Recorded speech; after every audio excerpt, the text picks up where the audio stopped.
We're here with John Lambert. How you doing, John? Really good. Thank you. We have you in again. You were here last week, I believe it was, and it's to talk about the Home for Christmas concert that's happening. It's tomorrow, so it's really soon. How are you feeling about that? Good. Really good. Couple tickets still left, or like, how are the ticket sales doing? Yeah, we have tickets on sale still, so get your tickets. Oh, well, that's excellent. I apologize. I've got the wrong mic on you there. Sorry, John. Okay, I was that's like, what was it going sounds on. like you're coming through a tin can for some reason. I swear I know what I'm doing. There we go. Yeah, you said there's some tickets still left for the show. Tell us a bit about the show itself, just for people who maybe didn't hear in the interview last week. It's called Home for Christmas. It's kind of a benefit concert for Rising Above Ministries, isn't it? It is. So the concert itself, it's going to be a bit of a mix. I mean, Katarina, you were there last year, and you had a question in our last interview about the style of music and stuff like that. I felt like it had a lot of rock music. Yeah. Something like that, right? It did. So that's kind of the style that we play in. Of course, there is a lot of softer type music with Christmas. That's just the genre that we have, and there'll be some of that. But the benefit of the concert itself is going toward Rising Above, which... again, to me is a huge deal, because to have local treatment does impact lives. So that's a big deal. I was remembering as I was selling tickets, because I'm doing personal promotions with people in the community, of a concert that I was a part of 20 years ago at the Wayne Christensen Mansion in Moberly Lake. And I remember I was asked to play. At that time, I was just a lead guitarist, and I was playing for another act. And it was cool in that we got some backstage privileges. Like Wayne Christensen himself came after the show, opened up the roped off area, and showed us his mansion, and it was just amazing. But I remember that benefit concert was for Scars Freedom House. I don't know if anybody remembers that. And so interesting. This memory came to me just as a result of promoting this concert. I'm like, wow, I remember doing this exact thing a couple decades ago, raising money for Scars Freedom House. And the cool part about that is I have a friend who, growing up, he was a little older than me. And so just really quickly, I'll give you the backstory on this guy. People called him Cowboy Cody. And he was tall, dark, handsome country boy. He'd get in a little trouble. I'd always admire him, because back in the day we didn't have the internet, but we had fights behind Elena Sports Center, so I'd watch him fight, and he was a good fighter, so I respected him for that. He was never the type to really start a fight. He hated fighting, in fact, but he'd always finish him. Yeah. And so anyway, Cody's story, he's a quintessential Fort St. John boy. 15 years old, he leaves school to go work on the rigs. He's making big money. There's no reason to go back to school. By the time he's 20, he owns his own home and property. But with the territory of the area, we're very addiction conducive. He gets himself into a crack cocaine addiction. Yeah. And long story short, he loses everything.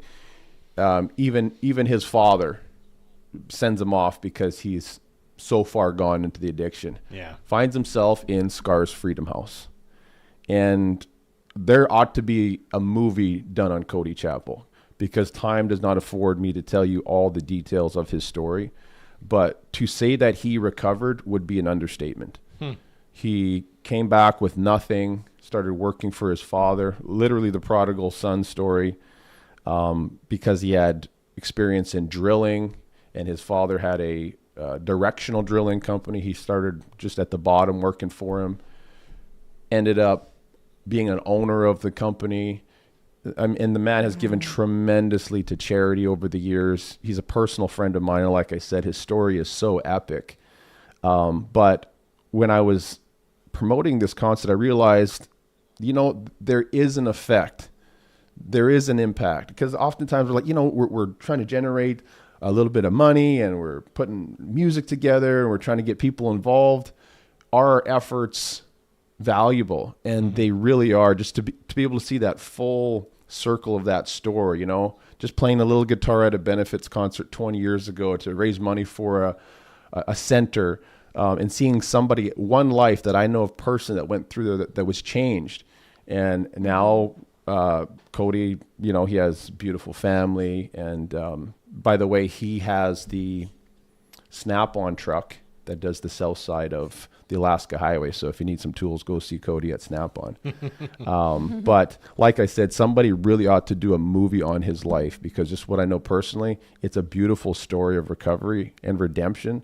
So that really encouraged me as I was kind of promoting this concert one-on-one with people, saying, wow, long-term, you know, these little events, they do help make an impact in the community and in individual lives in particular. Mm-hmm.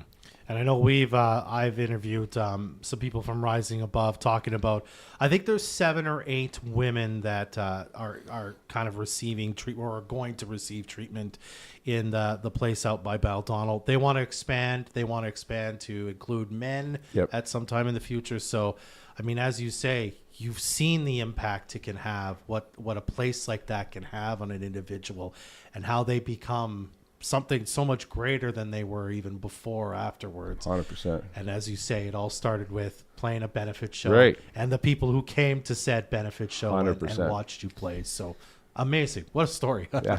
Go ahead, Katarina. I think this story makes the concert so much more special, especially for the season, right? Because maybe this season someone's struggling, but with the money raised from the concert and the help of the community next season, that same person doesn't have to be struggling, and they can be home for Christmas, right? Great point.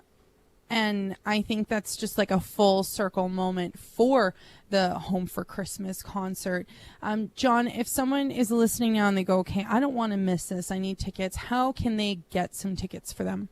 Yeah, go to Lido.ca and scroll down. You'll see our benefit concert listed as Home for Christmas. I believe there'll be tickets at the door. So I would say the biggest thing is go on your phone and tell Siri, set a reminder for tomorrow to go to the benefits concert at 7 o'clock. Doors open at 6:30. Show starts at 7:30. But by all means, show up. We'll get you a ticket at the door if you need to. But your contribution really helps to make a difference in the community. And it might be a small thing, might seem like a small thing, but it does make an impact. Well said. And I want to take a minute to say the music that you're going to hear tomorrow night, you're not going to want to miss. John, I watched you in the band last year, and Joseph Tabolte as well, at an event that we had at Moose FM.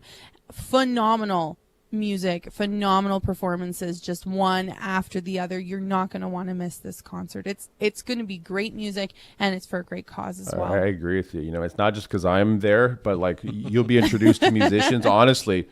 And I'm organizing the music for our band, but you're going to be introduced to some of the musicians, and honest to God, you're not going to want to miss getting to meet them, getting to see them play, because I'm blown away by some of the talent that we're able to produce for the show. So excellent point. All right. Well, again, as John said, the Lido.ca, you can buy your tickets now. There will be some tickets at the door. Make sure you check out this concert again tomorrow night at 7 o'clock, you said, at the Lido. It's called Home for Christmas. Johnny and the Guns, and also Joseph Tabolte and friends, all benefiting Rising Above. John, thanks for stopping by today. I appreciate your time. Always a pleasure, Deb. Attention, all Peace